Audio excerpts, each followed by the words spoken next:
Directions for your oil pastel snowflakes. Remember your name and teacher code on the back. First, you will determine how you want the placement of your snowflakes to be. You could do one right in the middle, you could do all of them going off the edge. Really, it's up to you how you design your project. If you use a skinny snowflake or one that's much smaller, those ones are a little bit trickier to trace around as well as color inside of. So something to think about. Even though they're pretty intricate and cool, they're a little tough to trace around. When you're ready to trace, hold on very securely to the stencil. You don't want it to move around. You could even have a buddy at your table hold it for you if it gets too tricky for you.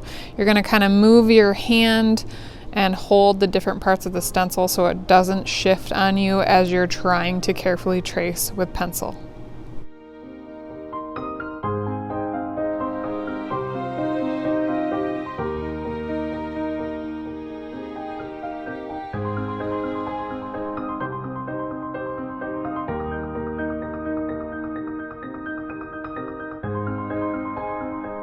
Go ahead and repeat this until your paper is filled with snowflakes, whether they're whole snowflakes or part of snowflakes going off the edge.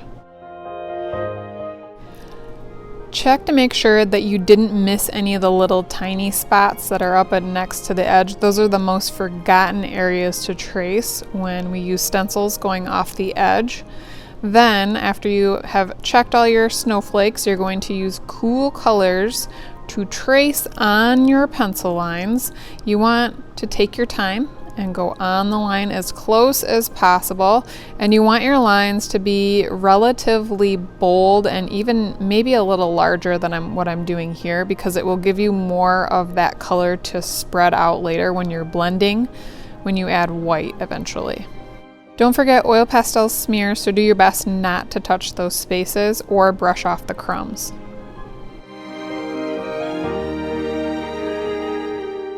After you have a really bold and thick outline around your snowflake, as I said, you could even do a little bit thicker outline than I did, you're going to use white pastel and color a little bit on top of whatever color you chose. So I'm coloring on top of my purple, and you'll see little flecks of purple get onto the white pastel and get spread out throughout your snowflake. You're coloring all of the space. Don't miss any parts of it, all the inside of the middle. And the thicker your outline is, the more of that outline color you'll have spread out by the white. As I said, when you get those crumbs on there, don't brush them off.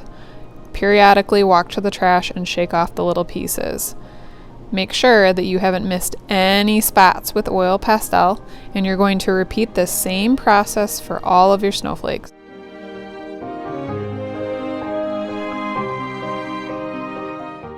Once your snowflakes are complete, you'll use fluorescent liquid watercolors to add paint to your project. And it doesn't matter what color you start with, but it's probably best to use colors that are similar if you're painting near each other. You could use 2 colors, you could use all the colors. It's really up to you, whatever you decide. Just take your time when you're adding the paint.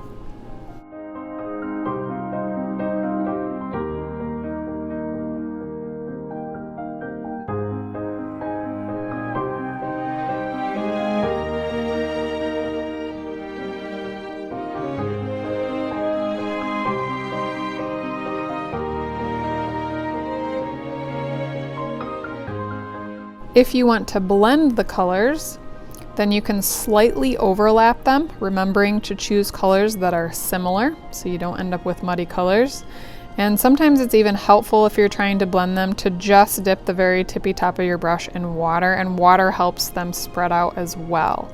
Go ahead and continue this process, but don't forget, it's so important that we rinse and blot our brush because there aren't a whole lot of fluorescent colors, so we have to take very good care of them. Go ahead and paint in your project however you choose. At cleanup time, place your project on the drying rack.